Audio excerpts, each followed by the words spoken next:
আজকের ভিডিওটি যদি দেখেন তাহলে অবশ্যই আপনারা বুঝতে পারবেন কি কি কিচেন টিপস শেয়ার করেছি আপনাদের সাথে। আসসালামু আলাইকুম সবাইকে। আলহামদুলিল্লাহ আমরা ভালো আছি।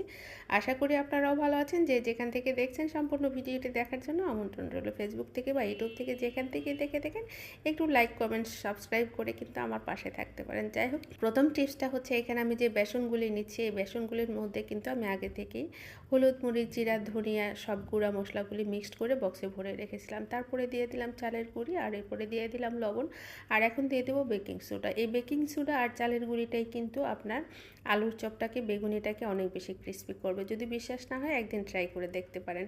এরপর আমি পরিমাণ মতো পানি দিয়ে ব্যাটারটাকে গুলিয়ে রেখে দিচ্ছি। আর এই ব্যাটারটা দিয়ে আপনি একবার ট্রাই করে দেখবেন যে কত অসাধারণ হয় এবং খেতেও বেশ ভালো লাগে, ক্রিস্পি হয়।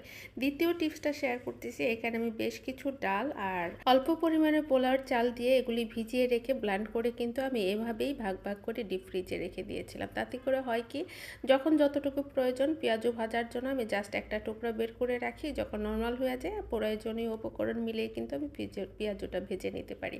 এখানে আরও একটা টিপস শেয়ার করতেছি। এখানে আমি আলুর চপগুলি বানিয়ে একটা একটা করে বিছিয়ে ট্রেতে আর প্লেটে করে আমি ডিপ ফ্রিজে রেখেছিলাম। যখন একটু শক্ত হয়েছে তখন ছুরি দিয়ে একটু খোঁচা দিয়ে উঠিয়ে আমি সেগুলি একটা বক্সে ভরে আবারও ডিপ ফ্রিজে রেখে দেব। তাতে করে হবে কি, আমার যতটুকু প্রয়োজন জাস্ট আমি বের করে ব্যাটারে দিব আর আলুর চপ ভাজবো। এই কাজটা কিন্তু খুবই সহজ হয়। আর এই রমজানে এই যে টিপসগুলি জানা থাকলে কিন্তু কাজটা অনেক সহজ হয়ে যায়। এরপরে যে টিপসটা শেয়ার করতেছি সেটা হচ্ছে, অনেকেই হাত দিয়ে আলুর চপ দিতে যেয়ে দেখা গেছে চুলা নষ্ট হয় বা হাতটা নষ্ট হয়, বারবার ধোয়ার জন্য একটা বিরক্তিকর পরিস্থিতি তৈরি হয়।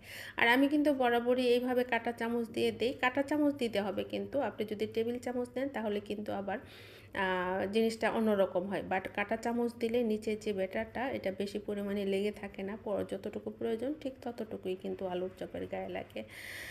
আর এভাবে আমি উল্টে পাল্টে ভেজে নিব। যদিও একটু বেকিং সোডা দেওয়ার ফলে কিন্তু এটার কালারটা একটু লালচে আসছে। যদি বেকিং সোডা না দিতাম তাহলে কিন্তু এটার কালারটা আসছে অন্যরকম। বাট এটা দেওয়াতে কিন্তু খাবারের টেস্ট কোনোভাবেই চেঞ্জ হয়ে যাবে না।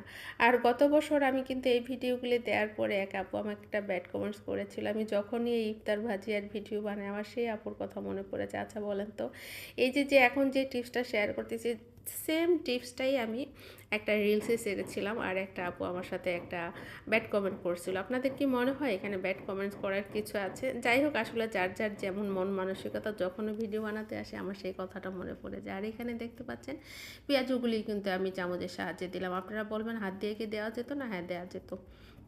আমার হাত দিয়ে ধরতে ইচ্ছা করে না, কারণ আমার খুব বেশি হাত পরিষ্কার করার অভ্যাস। বারবার হাত ধোয়া আমার কাছে খুব বেশি বিরক্তিকর মনে হয়।